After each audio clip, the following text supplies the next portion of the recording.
ছাত্রীরা, গত সপ্তাহে আমরা ব্যতিচার পড়েছি। সেখানে আমরা দেখেছি যে ইয়ং এর দ্বিরেখা ছিদ্র পরীক্ষাতে কখন গঠনমূলক ও কখন কোন শর্তে গঠনমূলক ব্যতিচার আর কোন শর্তে ধ্বংসাত্মক ব্যতিচার তৈরি হয়। এবং তারপর আমরা পেয়েছিলাম কি না, প্রাবল্য কিভাবে এইভাবে ডিস্ট্রিবিউশন হচ্ছে, অর্থাৎ যে আমরা লব্ধি তরঙ্গটা পাচ্ছি তার প্রাবল্য কোন কোন জায়গায় বেশি কোন কোন জায়গায় কম, তার লেখচিত্র আমরা পড়েছি।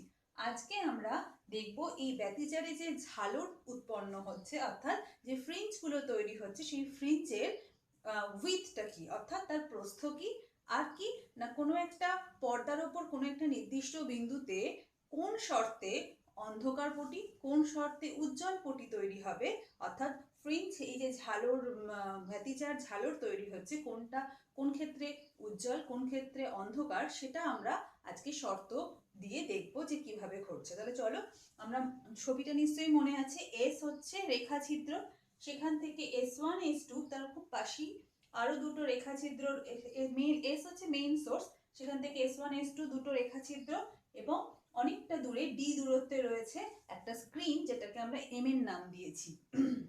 আর কি S1 S2 এই যে রেখাছিদ্র দুটো রয়েছে এদের মধ্যবর্তী দূরত্ব হচ্ছে স্মল ডি, এবং এখানে অবশ্যই আমরা মনে রাখবো যে এখানে দেখতে মনে হচ্ছে S1 S2 অনেকটা দূরে রয়েছে, কিন্তু এই স্মল ডির মানটা কিন্তু খুবই কম, এতটাই কম যে small D much much less than capital D হয়, ধরে নিতে হবে। কিন্তু আমাদের ছবিটার সুবিধের জন্য আমরা এভাবে এঁকেছি, ঠিক আছে।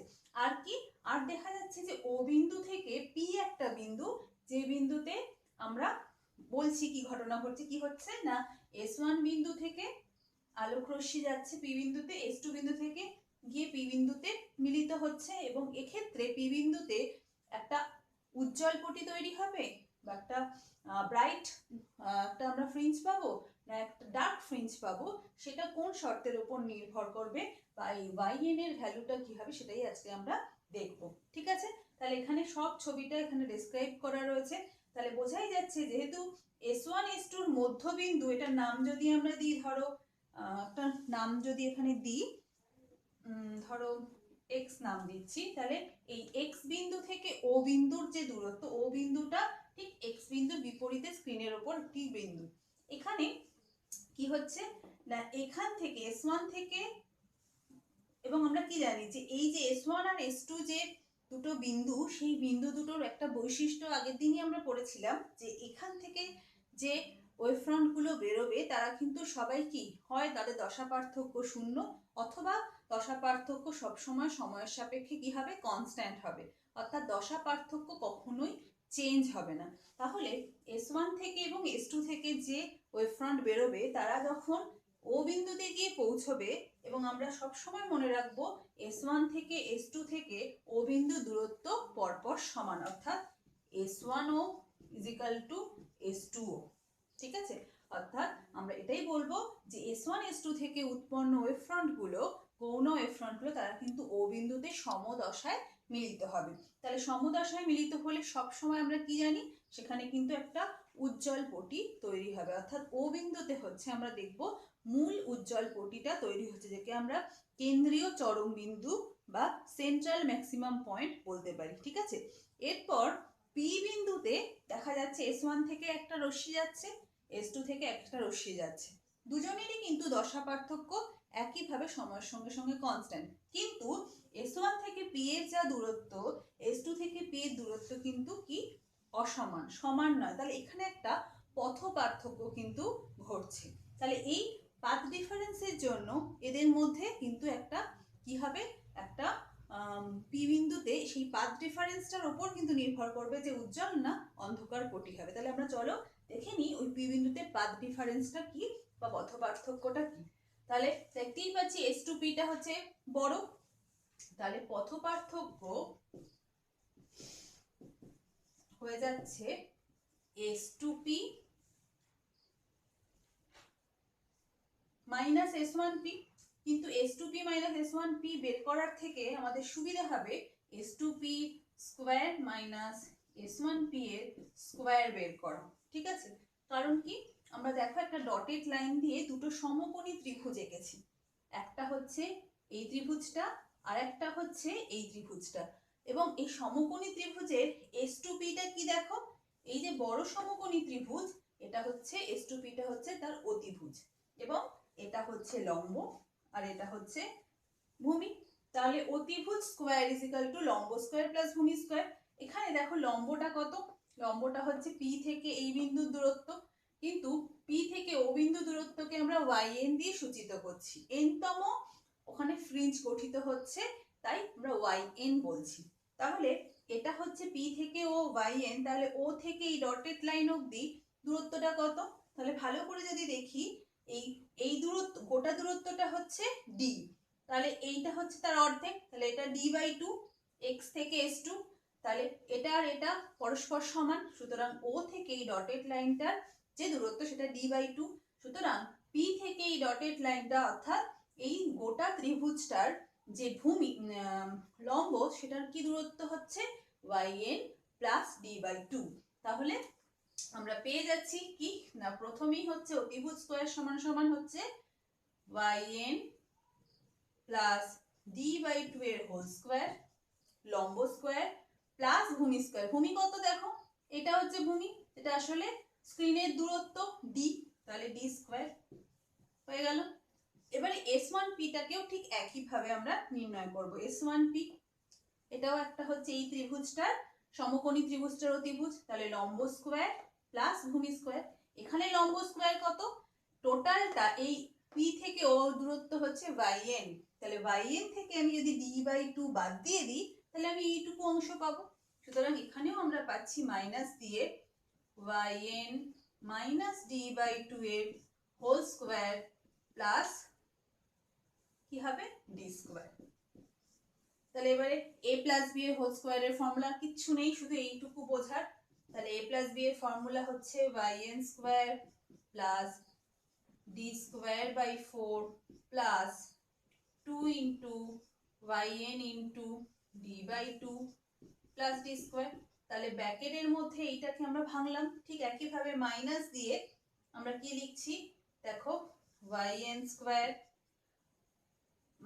এখানে হয়ে যাবে মাইনাস d স্কোয়ার বাই 4, আচ্ছা প্লাস হবে কারণ মাইনাসে মাইনাসে plus 2 into yn into d/2 আর লাস্টে প্লাসে মাইনাসে মাইনাস d স্কোয়ার। তাহলে দেখো তো কি কি ক্যান্সেল হচ্ছে, এটা এটা এইটা, তাহলে পড়ে রইল কি 2yn d/2 plus 2yn d/2, তার মানে 4yn d/2।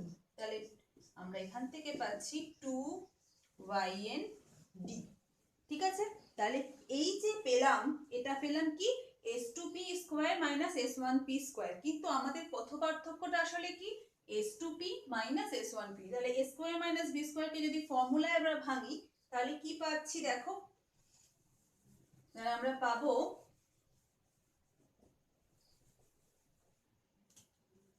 না S2P minus S1P a minus b into a plus b, তাহলে S2P প্লাস, তাহলে a plus b into a minus b, ওটা আমরা ভেঙে পেলাম, কোনটা ভেঙে পেলাম, এর হোল স্কোয়ার মাইনাস এর হোল স্কোয়ার। এইবার এটা সমান সমান আমরা কি পেয়েছি, এটা সমান সমান আমরা পেয়েছি 2yn d। তাহলে আমরা যদি শুধু পথ পার্থক্যটা পেতে চাই, যেটা আসলে কত না S2P minus S1P is equal two কত হয়ে যাবে 2yn d divided by S2P plus S1P, এটা ডিভাইড হয়ে গেল। এইবার বক্তব্য হচ্ছে S1P আর S2P এই দুটোর যোগফল কত হবে। আমরা এখানে yn যতটা দেখিয়েছি, yn কিন্তু অত বড় নয়, yn-টাও কিন্তু খুবই ক্ষুদ্র, ঠিক d এর মতনই ক্ষুদ্র, অর্থাৎ এই p বিন্দু ও বিন্দুর খুব কাছাকাছি, যার কারণে আমরা S1P আর S2P মোটামুটি প্রায় সমান এবং সেটা d এর সঙ্গে সমান ধরতে পারি। অর্থাৎ আমরা এই দুটো দূরত্বের যোগফল, যেহেতু yn-টা খুবই ক্ষুদ্র, ফ্রিঞ্জগুলো খুব কাছাকাছি তৈরি হয়, মুখ্য যে কেন্দ্রীয় চরম বিন্দু রয়েছে তার খুব কাছাকাছি ফ্রিঞ্জগুলো তৈরি হয়, সুতরাং আমরা মনে করব S1P আর S2P এই দুটোর যোগফল আসলে 2D এর সঙ্গে সমান হবে। ঠিক আছে, তাহলে এটার পরিবর্তে আমরা এখন কি লিখব? এটার পরিবর্তে আমরা লিখব 2YND ডিভাইডেড বাই 2D। তাহলে 2 কেটে গিয়ে আমরা পথ পার্থক্যটা পেলাম S2P minus S1P is equal to YND by capital D।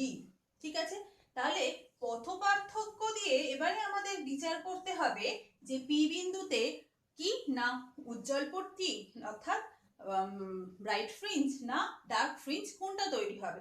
আমরা গঠনমূলক ব্যতিচারের শর্ত পড়েছি, সেখানে দেখেছি পথ পার্থক্যটা λ/2 এর কি ইভেন মাল্টিপ্লায়ার হবে অর্থাৎ যুগ্ম গুণিতক হবে, তার মানে 2n ইন্টু λ/2 হচ্ছিল। সুতরাং যদি এটাতে পি বিন্দুতে উজ্জ্বল পটি তৈরি হয়, তার শর্ত কি হবে? তার শর্ত হবে এই যে পথ পার্থক্যটা অর্থাৎ YND/D সেটা আসলে 2n ইন্টু λ/2 এর সঙ্গে সমান হবে। তাহলে এই শর্ত থেকে আমি এই yn এর দূরত্বটা পেয়ে যাব। তাহলে দেখো তো yn এর দূরত্বটা কি হয়। তাহলে আমরা পেয়ে যাচ্ছি, সুতরাং yn n-তম উজ্জ্বল পটির দূরত্ব কেন্দ্রীয় চরম বিন্দু থেকে ইজ ইকুয়াল টু পেয়ে যাচ্ছি 2 যদি কেটে যায় n lambda capital D by small d। ঠিক আছে, এটা হলো n-তম ফ্রিঞ্জ অর্থাৎ উজ্জ্বল পটির দূরত্ব কেন্দ্রীয় চরম বিন্দু থেকে। এইবার আমাদের যদি বলে যে আচ্ছা একটা ফ্রিঞ্জ উইথ, যেটাকে আমরা বিটা দিয়ে ডিনোট করি, সেই ফ্রিঞ্জ উইথ একটা উজ্জ্বল পটির ফ্রিঞ্জ উইথ কত বা ঝালর প্রস্থ কত, তাহলে আমরা ধরে নেব যে n-তম উজ্জ্বল পটির দূরত্ব হচ্ছে এইটা, আর n+1-তম উজ্জ্বল পটির দূরত্ব কত হবে? yn+1, পরের ঠিক উজ্জ্বল পটিটার দূরত্ব। তাহলে সেটা হয়ে যাবে n এর পরিবর্তে আমাকে কত বসাতে হবে? n+1 বসাতে হবে। তাহলে ফ্রিঞ্জ উইথ মানে কি? একটা উজ্জ্বল পটি থেকে পরবর্তী উজ্জ্বল পটির মধ্যবর্তী যে দূরত্ব, তাহলে সেই দূরত্বটা পেতে গেলে এটার থেকে এটাকে বিয়োগ করতে হবে। তাহলে বিয়োগ করলে আমরা ফ্রিঞ্জ উইথ পাবো। সুতরাং একটা উজ্জ্বল পটির প্রস্থ, যেটাকে আমরা বিটা দিয়ে ডিনোট করছি, সেটা সমান সমান হয়ে যাবে yn+1 মাইনাস yn। তাহলে দেখো আমরা যদি ক্যালকুলেট করি কত পাওয়া যায়, n ল্যামডা, দুটো থেকেই λD/D কমন নিলে একটা n+1 মাইনাস n, তাহলে কাটাকুটি হয়ে হচ্ছে λD বাই স্মল d। সুতরাং একটা উজ্জ্বল পটির যে উইথ হবে সেটা হয়ে যাবে ওই যে আলোর রশ্মিটা বেরোচ্ছে S1 S2 থেকে তার তরঙ্গ দৈর্ঘ্য, বড় যে স্ক্রিনটা রয়েছে তার যে দূরত্ব ওই ছিদ্র দুটো থেকে, আর ছিদ্র দুটোর মধ্যবর্তী দূরত্বের অনুপাতের সঙ্গে সমান হচ্ছে। ঠিক আছে, ঠিক এটা গেল উজ্জ্বল পটির ক্ষেত্রে। এখন যদি পি বিন্দুতে একটা ডার্ক ফ্রিঞ্জ তৈরি হয় অর্থাৎ একটা অন্ধকার পটি তৈরি হয়, তাহলে সেক্ষেত্রে শর্তটা কি হবে? তাহলে এটা হচ্ছে তোমার কি উজ্জ্বল পটির শর্ত। এখন আমরা দেখবো ওই পাথ ডিফারেন্স যেটা আমরা পেয়েছিলাম, তাহলে পাথ ডিফারেন্সটা আমরা কি পেয়েছিলাম? পাথ ডিফারেন্স পেয়েছিলাম S2P minus S1P is equal two আমরা পেয়েছিলাম না YND বাই ক্যাপিটাল D, এটা পাথ ডিফারেন্স পেয়েছিলাম। এখন এই পাথ ডিফারেন্সটা যদি অযুগ্ম গুণিতক অর্থাৎ 2n+1 ইন্টু λ/2 এর সঙ্গে যদি সমান হয়, অর্থাৎ যখন আমরা ধ্বংসাত্মক ব্যতিচার পড়ছিলাম তখন আমরা দেখছিলাম যে λ/2 এর অযুগ্ম গুণিতকের সঙ্গে মানে অড মাল্টিপ্লায়ারের সঙ্গে যখন সমান হচ্ছে তখনই কিন্তু কি ধ্বংসাত্মক ব্যতিচার আমরা পাচ্ছি। সুতরাং এই পথ পার্থক্যটা যদি এটার সঙ্গে সমান হয় তাহলে কিন্তু পি বিন্দুতে কি হবে? একটা অন্ধকার পটি তৈরি হবে। সুতরাং অন্ধকার পটির ক্ষেত্রে yn এর সম্পর্কটা কি হবে? দেখো yn is equal to 2n+1 into lambda into capital D by 2D। ঠিক আছে, তাহলে এটাই হয়ে যাচ্ছে n-তম অন্ধকার পটির দূরত্ব। এবারে প্রথমে এখানে যখন আমি উজ্জ্বল পটির কথা বলছিলাম, তাহলে n ইকুয়াল টু যদি 0 বসাই তাহলে yn ইজিক্যাল টু কি হওয়া উচিত? 0 হওয়া উচিত। তার মানে yn ইকুয়াল টু 0 কথাটার অর্থ কি? অর্থাৎ যে উজ্জ্বল পটিটা একদম কেন্দ্রে অবস্থিত, অর্থাৎ এখানে আমরা এই n ইকুয়াল টু 0 এর জন্য কেন্দ্রীয় চরম বিন্দু বা চরম উজ্জ্বল পটি পাচ্ছি। আর n ইজিক্যাল টু 1 হলে প্রথম ফ্রিঞ্জ উজ্জ্বল ফ্রিঞ্জ, n ইজিক্যাল টু 2 3 করলে সেকেন্ড থার্ড উজ্জ্বল ফ্রিঞ্জ গুলো আমরা পাচ্ছি। আর এখানে যদি n ইকুয়াল টু 0 হয়, অন্ধকার পটির ক্ষেত্রে n ইকুয়াল টু 0 হলে দেখো কি হচ্ছে, তখন কিন্তু ল্যামডা ডি বাই 0 সমান সমান ল্যামডা ডি বাই 2d হচ্ছে। n এর মান 0 মানে কত হচ্ছে?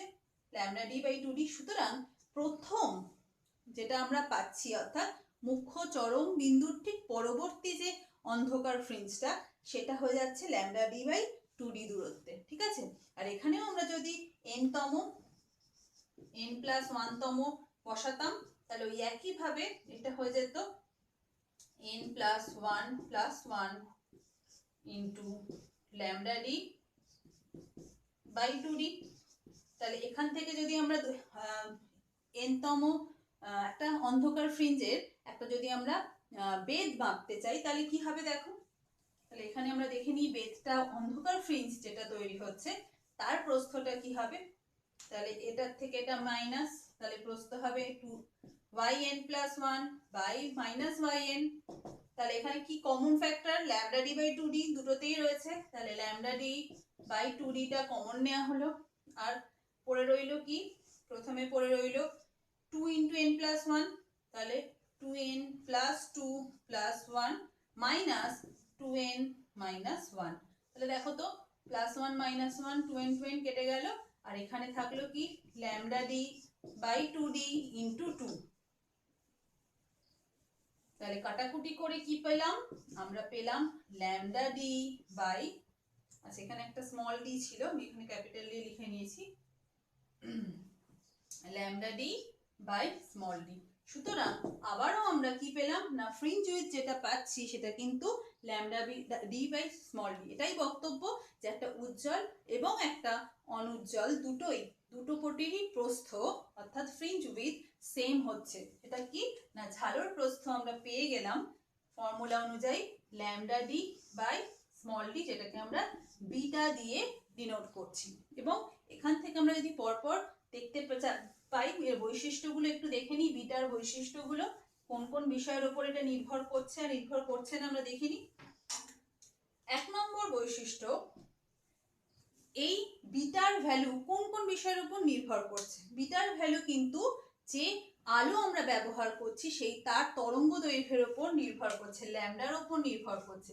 তাহলে তরঙ্গ দৈর্ঘ্যের উপর কিন্তু বিটা নির্ভরশীল। কখনোই কিন্তু পটিক্রম কত ক্রমে, মানে 1 নম্বরে আছে না 5 নম্বরে আছে তার উপর কিন্তু নির্ভরশীল নয়, শুধুমাত্র তরঙ্গ দৈর্ঘ্যের উপর নির্ভরশীল। তাহলে বুঝতেই পারছি যে আলোর তরঙ্গ দৈর্ঘ্য বেশি তার ক্ষেত্রে কি হবে, এই বিটা বা ফ্রিঞ্জ উইডথটা বেশি হবে। তাহলে আমরা লাল থেকে বেগুনি এইটার মধ্যে যদি কম্পেয়ার করি, লাল আলোর তরঙ্গ দৈর্ঘ্য সব থেকে বেশি, বেগুনি আলো তরঙ্গ দৈর্ঘ্য সব থেকে কম। সুতরাং লাল আর বেগুনির ক্ষেত্রে, লালের ক্ষেত্রে যদি লাল আলো ফেলে যদি আমরা এই ফ্রিঞ্জটা পাই, ফ্রিঞ্জ প্যাটার্নটা পাই, তাহলে সেক্ষেত্রে যে প্রস্থ হবে সেটা কিন্তু নীল আলোর ক্ষেত্রে বা বেগুনি আলোর ক্ষেত্র থেকে অনেক বেশি হবে। এটাই বক্তব্য। 2 নম্বর বক্তব্য হচ্ছে যে এই ফ্রিঞ্জ উইডথ বিটা কিন্তু ক্যাপিটাল ডি এর উপর নির্ভরশীল। ক্যাপিটাল ডি কি ছিল না, কোনো একটা যে রেখাছিদ্রগুলো ছিল সেখান থেকে স্ক্রিনটার দূরত্ব হচ্ছে ক্যাপিটাল ডি। তাহলে ক্যাপিটাল ডি যদি বেশি হয় তাহলে ফ্রিঞ্জ উইডথও বেশি হবে। তার মানে যত এর সঙ্গে ফ্রিঞ্জ উইডথের সঙ্গে ক্যাপিটাল ডি এর সম্পর্কটা হচ্ছে সমানুপাতিক। তাহলে যত আমি বেশি দূরে রাখবো কাকে না স্ক্রিনকে, তত কিন্তু আমি ওর ফ্রিঞ্জ উইডথটা বড় পাবো। কিন্তু এক্ষেত্রে যদি আমি অনেক বড় রাখি তাহলে কিন্তু কি হয়ে যাবে, যে ঝালর প্রস্থ অনেক বেশি হয়ে যাবে, তখন কিন্তু আমরা আলাদা আলাদা করতে আমাদের অসুবিধা হবে। 2 নম্বর কি, 3 নম্বর হচ্ছে আর একটা হচ্ছে স্মল ডি এর উপর নির্ভর করছে। তাহলে beta inversely proportional 1 small D. সুতরাং স্মল ডি কথাটা, স্মল ডিটা কি না দুটো রেখাছিদ্রের মধ্যবর্তী দূরত্ব। তাহলে এই দূরত্বটা যত কম হবে তত কিন্তু এই ফ্রিঞ্জ উইথটা বাড়বে। অর্থাৎ আমি অনেক কম এদের মধ্যে মিলিমিটার গ্যাপ রাখলাম, তাহলে আমি ফ্রিঞ্জ উইথটা অনেক কি হবে, বড় বড় স্পষ্ট দেখতে পাবো। কিন্তু তারও যদি কমিয়ে দিই, একদম গায়ে গায়ে থাকে, তাহলে কি হবে, আমরা যেন এত বড় হবে যে আমরা পুরো দৃষ্টিক্ষেত্র জুড়ে একটা আমাদের কি হবে, একটাই ফ্রিঞ্জকে আমরা দেখতে পাবো।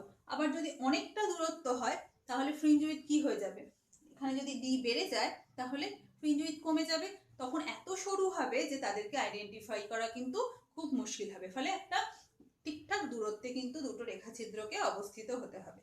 4 নম্বর হচ্ছে, এখানে 3টে বৈশিষ্ট্য হয়ে গেল।